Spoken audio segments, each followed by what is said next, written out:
Hello students, welcome back to learn with Zenith Guru. मैं हूं निक्की पंडित और हम कर रहे थे एटम एंड मॉलिक्यूल की बैक एक्सरसाइज। ऑलरेडी हमने बैक एक्सरसाइज करना स्टार्ट कर दिया है। 5 क्वेश्चंस हमने कंप्लीट कर लिए थे और आज की क्लास में हम 6 क्वेश्चन से स्टार्ट करेंगे और पूरे क्वेश्चंस आज कंप्लीट करके ही जाएंगे। ठीक है, तो स्टार्ट करते हैं क्वेश्चन नंबर 6 से। क्वेश्चन नंबर 6 क्या है हमारा?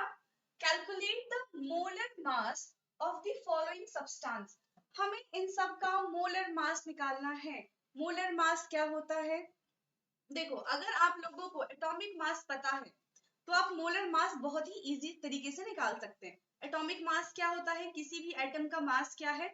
वो हमारा एटॉमिक मास हो जाएगा। तो देखो, यहाँ पे मोलर मास कह रहे हैं, यानी कि जो भी आपको मॉलिक्यूल या फिर एटम गिवन है उसका मास निकालोगे तो वो मोलर मास हो जाएगा। अगर एटम का मास निकालोगे तो वो एटॉमिक मास हो जाएगा। किसी फॉर्मूले का मास निकालोगे तो उसको हम फॉर्मूला मास बोलेंगे। ठीक है, क्वेश्चन है यहाँ पे इथाइन। और यहाँ पे अच्छी बात क्या है कि आपको इथाइन का फॉर्मूला भी दिया हुआ है, तो आपको ज्यादा इसमें सोचने की जरूरत नहीं पड़ेगी। इथाइन का है C2H2। अब हमें इसका मोलर मास निकालना है, तो कैसे निकालेंगे? सबसे पहले हमें ये पता होना चाहिए कि कार्बन का मास कितना होता है। अब कार्बन का मास पता करने के लिए आपको क्या पता होना चाहिए कि कार्बन कितने नंबर पे आता है, यानी कि कार्बन का एटॉमिक नंबर कितना है। तो देखो, कार्बन का एटॉमिक नंबर 6 होता है। ठीक है, ये इसका एटॉमिक नंबर है और इसका जो मास है कार्बन का वो 12 होता है। ठीक है, तो हम यहाँ पे सिर्फ मास लेके चलेंगे, नंबर हमें नहीं लेना है, बट ऑलरेडी हमें नंबर पता होना चाहिए मास के लिए। क्या करेंगे? कार्बन का होता है 12, एक कार्बन का मास 12 होता है। यहाँ पे 2 कार्बन आपको गिवन है तो इंटू कर देंगे 2। हर एक एलिमेंट के बाद बीच में आएगा प्लस का साइन, तो यहाँ पे आ गया प्लस। उसके बाद है हाइड्रोजन। एक हाइड्रोजन का मास होता है 1 और यहाँ पे 2 हाइड्रोजन है तो इंटू 2 हो जाएगा। ठीक है, अब देखो 12 इंटू 2 होता है 24 एंड 1 इंटू 2 इज 2, तो टोटल आ गया हमारा 26U, यानी कि ये इसका यूनिफाइड मास हो गया 26U। इसके बाद है भी है इसमें सल्फर मॉलिक्यूल, यानी कि S8। अब हमें S8 का निकालना है, तो सल्फर का मास कितना होता है हमें ये पता होना चाहिए। यहाँ पे आपको गिवन नहीं है। सल्फर का मास होता है 32। ठीक है, 32। और कितने सल्फर है यहाँ पे? 8 सल्फर है, तो 32 इंटू 8। अब इसकी मल्टीप्लीकेशन करेंगे, 8 2 जा 16, तो 6 यहाँ पे आ जाएगा। 8 3 जा 24 एंड प्लस 2 कितना हो जाएगा? 20। यहाँ पे आ जाएगा 8 3 जा 24, 25 की 26, यहाँ पे 256 आएगा इसका। 8 2 जा 16 और 24 25, हाँ 256 यू आ जाएगा हमारा S8 की वैल्यू। ठीक है, ये इसका यूनिफाइड मास हो जाएगा। अब इसके बाद C है फॉस्फोरस मॉलिक्यूल, यानी कि P4 का हमें निकालना है, P4। और यहाँ पे क्या आपको इसका मास भी गिवन है फॉस्फोरस का, तो क्या हो जाएगा? 31 इंटू 4, तो 4 1 जा 4 एंड 4 3 जा 12, इसका हो जाएगा हमारा 124U। डी पार्ट है इसका HCl, यानी कि हाइड्रोक्लोरिक एसिड। HCl का निकालेंगे, हाइड्रोजन का होता है 1 और क्लोरीन का होता है 35.5, ये है 35.5, तो इसका हो जाएगा हमारा 36.5U। ठीक है, डी पार्ट हमने कर लिया है। अब आते हैं हम ई पार्ट पे। ई है हमारा नाइट्रिक एसिड और इसका फॉर्मूला क्या गिवन है आपको? HNO3। अब देखो, हाइड्रोजन का होता है 1, फिर आएगा बीच में प्लस का साइन। नाइट्रोजन का मास है 14, फिर आएगा बीच में प्लस का साइन। ऑक्सीजन का होता है 16। कितने ऑक्सीजन यहाँ पे? 3 ऑक्सीजन है, तो 16 में हम 3 की मल्टीप्लीकेशन कर देंगे, तो 16 इंटू 3 हो जाएगा।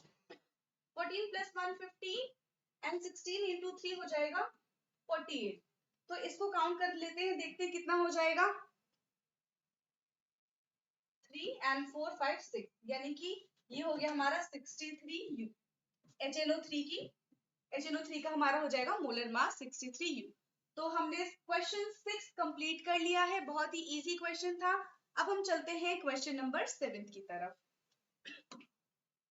क्वेश्चन 7 है व्हाट इज द मास। हमें मास बताना है। देखो यहाँ पे लगा है आपका मोल कॉन्सेप्ट।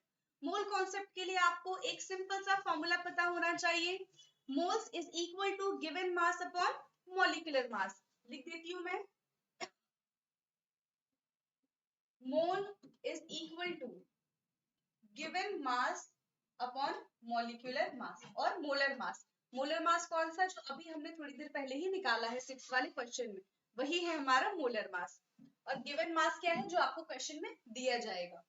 ठीक है, यहाँ पे कह रहे हैं कि आपको मास निकालना है, यानी कि आपको यहाँ पे गिवन मास निकालना है और आपको मोल गिवन होगा और आपको एलिमेंट गिवन है। तो एलिमेंट गिवन से आप क्या कर सकते हैं, मॉलिक्यूलर मास तो इजीली फाइंड आउट कर ही सकते हैं। देखो फर्स्ट क्वेश्चन है इसका, 1 मोल ऑफ नाइट्रोजन एटम। तो मोल की जगह लिख दोगे, ये हमारा 1 हो गया, is equal to given mass हमें नहीं पता। मॉलिक्यूलर मास कितना हो जाएगा, नाइट्रोजन का मास होता है 14, तो यहाँ पे आ जाएगा 14 इंटू 1, तो गिवन मास हो जाएगा 14 ग्राम। ठीक है, ये है हमारा ए वाला। बी पे चलते हैं, इसमें क्या है, 4 मोल्स ऑफ एल्यूमिनियम एटम। अब इसमें मोल में हमें 4 मोल्स दे रखा है और इसका भी हमें गिवन मास निकालना है। तो mole is equal to given mass upon molecular mass और मोलर मास। तो मोल में हमें दे रखा है 4 mole is equal to given mass हम एज इट इज लिख देंगे। मोलर मास कितना है, आपको गिवन है 27, तो यहाँ पे हो जाएगा हमारा 27। ये इसमें जाएगा मल्टीप्लीकेशन में, तो इसका गिवन मास हो जाएगा, given mass is equal to 4 into 27। ठीक है, यहाँ पे आ जाएगा हमारा 4 इंटू 27। तो मल्टीप्लीकेशन कर लेते हैं, 4 इंटू 7 होता है 28, तो ये आ गया 8, 4 टू जा 8, 9 के 10, तो 108 ग्राम आ जाएगा मास एल्यूमिनियम का। ठीक है, गिवन मास हो जाएगा 108। अब है इसका सी पार्ट। सी पार्ट है 10 mole of sodium sulphide Na2SO4। तो इसमें भी हमें गिवन मास निकालना है, तो mole is equal to given mass upon molecular mass और मोलर मास। तो मोल्स की जगह हम 10 रख देंगे, गिवन मास हमें नहीं पता। मोलर मास क्या हो जाएगा, इसका मोलर मास निकाल लेते हैं, Na2SO3। तो सोडियम का मॉलिक्यूलर मास होता है 23। एक सोडियम का 23 है, 2 सोडियम है तो इंटू 2 हो जाएगा। सल्फर का होता है 32 प्लस ऑक्सीजन का होता है 16, और 3 ऑक्सीजन है तो 16 इंटू 3 हो जाएगा। तो ये हो जाएगा 3 टू जा 6 एंड 2 टू जा 4, फिर 32 एंड 48, तो यहाँ पे आ गया 16 कैरी 1, 8 9 10 11 12, 126। Na2SO4 का हमें मॉलिक्यूलर मास कितना हो जाएगा, 126। यहाँ पे लिख देंगे 126। ये इसके साथ जाएगा मल्टीप्लीकेशन में, तो गिवन मास आ जाएगा 1260 ग्राम Na2SO3 का। ठीक है, ये वाले क्वेश्चन समझ आ गए हैं। हमने 7th क्वेश्चन भी कंप्लीट कर लिया है। अब हम चलेंगे नेक्स्ट क्वेश्चन पे, 8। तो यहाँ पे 8 क्वेश्चन है हमारा, कन्वर्ट इनटू मोल्स। अब तक जो भी हमने मोल्स वाले क्वेश्चन किए हैं, एक ही फॉर्मूला हमने उसमें यूज किया है, वही सेम फॉर्मूला यहाँ पे भी हम यूज करेंगे। क्या है मोल्स का formula, mole is equal to given mass upon molar mass और मॉलिक्यूलर मास। यही सीखा था अभी हमने। यहाँ पे देखो, आपको सबको मोल में कन्वर्ट करना है। तो ए पार्ट है हमारा 12 ग्राम ऑफ ऑक्सीजन गैस। ठीक है, इन्होंने गिवन मास आपको ऑलरेडी दिया हुआ है, 12 ग्राम है। अब इसमें हमें मोल्स निकाला है, तो mole is equal to given mass है 12 और ऑक्सीजन का मोलर मास कितना हो जाएगा, O2 गैस है, तो ऑक्सीजन का एटॉमिक नंबर होता है 8। एक ऑक्सीजन का मॉलिक्यूलर मास हो जाएगा कितना, 16, 2 है तो 32। ठीक है, अब हम इसको सॉल्व करेंगे, 4 3 जा 12 और 4 8 जा 32। इसको हम फर्दर सॉल्व कर लेते हैं। 8 पॉइंट लगाया, 0 बढ़ गया। 8 3 जा 24, फिर आएगा 10 में से 4 गया 6, पॉइंट लगा है 0। 8 7 जा 56, फिर पॉइंट 0 और 8 5 जा 40, तो ये हो जाएगा हमारा 0.375 मोल।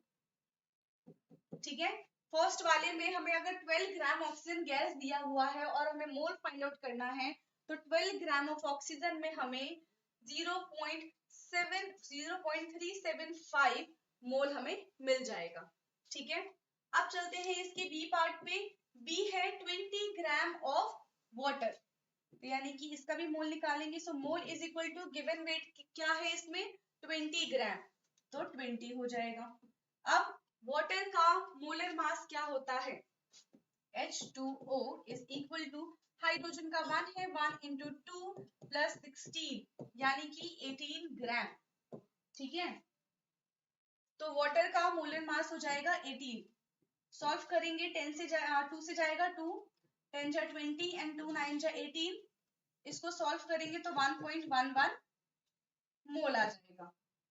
अब इसका सी पार्ट है 22 gram of carbon dioxide. 22 gram carbon dioxide में कितने मोल्स होंगे, सेम है, सिंपल फॉर्मूला है, mole is equal to given mass upon molar mass. Given mass आपको दिया हुआ है 22, मोलर मास निकाल लेंगे कार्बन डाइऑक्साइड का। देखो CO2, एक कार्बन का मास होता है 12, बीच में आएगा प्लस का साइन।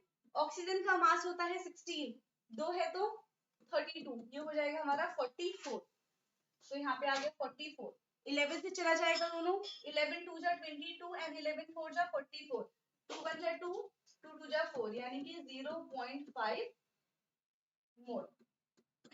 ठीक है, 22 gram of carbon dioxide contain 0.5 moles. अब चलते हैं नेक्स्ट क्वेश्चन की तरफ। नेक्स्ट है हमारा 9, what is the mass of 0.2 mole of oxygen atom. 0.2 mole oxygen atom में मास कितना होगा, ये देखते हैं हम। तो देखो 1 मोल में 1 मोल ऑफ ऑक्सीजन एटम, देखते हैं मास ऑफ, देखो mass of 1 mole of oxygen atom में कितने होते हैं, 1 मोल ऑक्सीजन एटम में 12 ग्राम मास होगा। ऑक्सीजन है तो ये 16 हो जाएगा, हाँ 16 ग्राम। 1 मोल में 16 ग्राम होंगे ऑक्सीजन का मास। इसमें कहा है अगर 0.2 मोल है, ठीक है एटम, तो मास बताना है कितना होगा। So mass of 0.2 mole of oxygen atom is equal to 16 into 0.2, तो 16 2 जा 32, तो ये हो जाएगा हमारा 33.2 ग्राम। 1 ग्राम में, 1 मोल में 16 ग्राम है ऑक्सीजन का, तो 0.2 मोल में 3.2 ग्राम हो जाएगा ऑक्सीजन एटम का। ठीक है, अब है बी, ये हमारा ए था। बी है 0.5 mole of water molecule. Same करेंगे, क्या हो जाएगा, mass of 1 mole of H2O molecule is equal to 1 mole water में कितने ग्राम प्रेजेंट होते हैं, अभी निकाला हमने 18 ग्राम। तो बताना है 0.5 मोल में कितने ग्राम प्रेजेंट होंगे, कितना मास प्रेजेंट होगा। So mass of 0.5 mole of H2O molecule is equal to 18 into 0.5 यानी कि 9 ग्राम। ठीक है, इसमें बस हमें इतना ही बताना था कि 1 मोल में इतना होता है, तो 0.2 में कितना होगा और 0.5 में कितने मोलिक्यूल्स प्रेजेंट होंगे। ठीक है, उनका मास हमें बताना था। 9th क्वेश्चन भी कंप्लीट है। अब चलेंगे हम नेक्स्ट क्वेश्चन की तरफ। 10th क्वेश्चन, 10th क्वेश्चन क्या है, calculate the number of molecules of sulphur S8 present in 16 gram of solid sulphur. ठीक है, हमें नंबर ऑफ मॉलिक्यूल्स बताने हैं। Calculate the number of molecules. सबसे पहले हमें मोलर मास पता होना चाहिए। क्या करेंगे? मोलर मास ऑफ S8, तो क्या था 32 इंटू 8 इज इक्वल टू 256 ग्राम। ये तो एक सल्फर का मोलर मास है। ठीक है, हम क्या करेंगे यहाँ पे देखो, mass of S8 sulphur, mass of S8 sulphur कितना हो जाएगा? S8 के लिए 256 ग्राम है। सिंपल है, हम 256 ग्राम ही लिख लेते हैं। मोलर मास ऑफ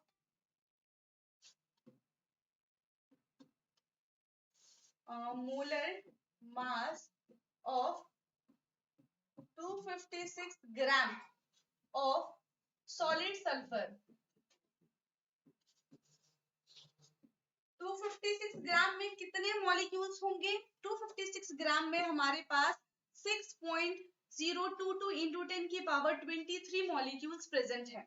ठीक है, 6.022 इंटू 10 की पावर 23 मॉलिक्यूल्स हमारे पास प्रेजेंट है। हमें किसके लिए बताना? हमें 16 ग्राम के लिए बताना है। अगर 256 ग्राम में देखो, अगर 256 ग्राम में इतने मॉलिक्यूल्स प्रेजेंट है तो 16 ग्राम में कितने प्रेजेंट होंगे, हमें ये बताना है। सबसे पहले हम 1 के लिए निकाल ले कि 1 ग्राम में कितने प्रेजेंट होंगे। तो 1 gram of solid sulphur contain, 1 ग्राम में कितना हो जाएगा? 6.022 इंटू 10 की पावर 23 अपॉन 256। ये है 1 ग्राम के लिए। अब हमें पूछा गया 16 ग्राम के लिए। सो 16 gram of solid sulphur is equal to 6.022 into 10 की पावर 23 अपॉन 256 इंटू हो जाएगा 16। अब इसको हम करेंगे सॉल्व। सो 16 1 जा 16 एंड 16 16 जा 256 हो जाएगा। ठीक है, अब इसको कर लेते हैं हम सॉल्व। देखो 2 से जाएगा तो 2 8 जा 16 एंड 2 3 जा 6.011, ये हो जाएगा। अब इसको सिंपली हम डिवाइड करके देख लेते हैं। ये 8 से जाएगा 3011, तो 8 4 जा 32 हो जाएगा, तो 4 टाइम्स में तो नहीं जाएगा। 8 3 जा 24 चला गया, यहाँ पे बचा 61, तो ये हो जाएगा 8 7 जा 56। ठीक है, फिर से ये गया तो यहाँ पे आ गया 5 51, फिर ये जाएगा 8 8 जा 64 हो जाएगा, नहीं 8 7 जा भी नहीं जाएगा, 8 5 जा 40, 8 6 जा 48। ठीक है, ये जाएगा हमारा 0.376, ये हमारा सॉल्व होके आएगा 0.376 इंटू 10 की पावर 23। ठीक है, ये इसका आंसर हो जाएगा। हम पॉइंट शिफ्ट करेंगे तो क्या हो जाएगा? 3.76 इंटू 10 की पावर 22। ठीक है, calculate the number of molecules, तो कितने मॉलिक्यूल्स हो जाएंगे? 3.76 इंटू 10 की पावर 22 मॉलिक्यूल्स। ठीक है, 16 ग्राम में हमें इतने मॉलिक्यूल देखने के लिए मिलेंगे। ओके, अब चलते हैं नेक्स्ट क्वेश्चन की तरफ। नेक्स्ट क्वेश्चन है हमारा, calculate the number of aluminium ions present in 0.051 gram of aluminium oxide. अच्छा, क्वेश्चन करने से पहले हमें एल्यूमिनियम ऑक्साइड पता होना चाहिए क्या होता है, और उसका फॉर्मूला क्या होता है हमें ये भी पता होना चाहिए। सबसे पहले तो फॉर्मूला बनाते हैं एल्यूमिनियम ऑक्साइड का। इसमें दो एलिमेंट दिख रहे हैं हमें, कौन कौन से दो एलिमेंट है? पहला है एक एल्यूमिनियम और दूसरा है ऑक्सीजन। अब उसके बाद क्या करते हैं, फॉर्मूला बनाते वक्त वैलेंसी भी देखते हैं। तो इसकी वैलेंसी हो जाएगी, एल्यूमिनियम की वैलेंसी है 3 और ऑक्सीजन की होती है 2। अब करेंगे हम क्रॉस मल्टीप्लीकेशन। क्रॉस मल्टीप्लीकेशन से हमारा फॉर्मूला बनेगा Al2O3। तो ये है आपका एल्यूमिनियम ऑक्साइड। ठीक है, अब कह रहे हैं calculate the number of aluminium ions. हमें बताना है कि कितने एल्यूमिनियम आयंस प्रेजेंट है 0.051 ग्राम ऑफ एल्यूमिनियम ऑक्साइड में। एल्यूमिनियम ऑक्साइड में कितना एल्यूमिनियम आयन प्रेजेंट है हमें ये बताना है। ठीक है, तो हम क्या करेंगे, देखो सबसे पहले अब इसका मॉलिक्यूलर मास निकाल लेते हैं। एल्यूमिनियम का होगा 27, हमें गिवन है मास। सो 27 इंटू, यहाँ पे मैं निकाल रही हूँ इसका मोलर मास, मोलर मास। सो 27 इंटू 2 प्लस 16 इंटू 3, 2 7 जा 14 एंड 2 2 जा 4 8 5 एंड 16 3 जा 48। तो ये हो जाएगा हमारा 102 ग्राम। ठीक है, तो इसमें क्या है देखो 102 ग्राम ऑफ Al2O3। ठीक है, 102 ग्राम ऑफ Al2O3 कंटेन, इतने में हमको कितने मॉलिक्यूल्स मिल रहे हैं, कितने आयंस मिलेंगे 6.022 इंटू 10 की पावर 23। ये 102 के लिए है। ठीक है, अब हम निकालेंगे सबसे पहले 1 ग्राम के लिए। 1 ग्राम ऑफ Al2O3 कंटेन, देखो अच्छा इसमें एक और बात है, ये सिर्फ एक एल्यूमिनियम के लिए है। एक एल्यूमिनियम अगर इतना कंटेन कर रहा है 6.022 इंटू 10 की पावर 23, एक एल्यूमिनियम आयंस में। ठीक है, एक एल्यूमिनियम के लिए इतने आयंस है, तो यहाँ पे 2 एल्यूमिनियम है, तो 2 के लिए क्या करेंगे इंटू हम 2 कर देंगे। ठीक है, अब क्या है 1 ग्राम के लिए अगर हम निकालते हैं तो क्या हो जाएगा 6.022 इंटू 10 की पावर 23 इंटू 2 अपॉन 102। अब हमें कितने के लिए निकालना है, हमें निकालना है 0.051। तो 0.051 ग्राम ऑफ Al2 कंटेन कितना हो जाएगा 6.022 इंटू 10 की पावर 23 इंटू 2 अपॉन 102 इंटू 0.051। ठीक है, अब देखो किससे चला जाएगा, ये 2 से जाएगा, 2 3 जा 6.011, फिर 2 5 जा 10 एंड 2 1 जा 2, ये इससे पूरा पूरा चला जाएगा 0.01 टाइम्स में। तो यहाँ पे क्या आ जाएगा, ठीक है यहाँ पे पूरा फिर से वही आ जाएगा 6.022 इंटू 0.01, इसकी इंटू 10 की पावर 23 आयंस। इसको पूरा सॉल्व करूंगी तो आएगा 0.00602 इंटू 10 की पावर 23। देखो इसकी अगर मल्टीप्लीकेशन इसमें करती हूँ तो पॉइंट आएगा, तो पॉइंट शिफ्ट हो जाएगा 3 से, तो पॉइंट शिफ्ट हो गया 1 2 3 इंटू 10 की पावर 23 आयंस। अब पॉइंट को मैं 3 नंबर से शिफ्ट करूंगी 1 2 3, तो यहाँ पे क्या आ जाएगा 23 की जगह हो जाएगा 20। तो इसका आंसर हो जाएगा 6.022 इंटू 10 की पावर 20 Al+3 आयंस, यानी कि 0.051 ग्राम में एल्यूमिनियम की कितने आयंस प्रेजेंट है 6.022 इंटू 10 की पावर 20 आयंस इसमें प्रेजेंट है। ठीक है, तो ये वाला क्वेश्चन हमने यहाँ पे कंप्लीट कर लिया है। इनफैक्ट बैक एक्सरसाइज हमने पूरी ही कंप्लीट कर ली है आज की क्लास में। ठीक है, तो आप लोग प्रैक्टिस करते रहिए इस चैप्टर का। Okay, thank you.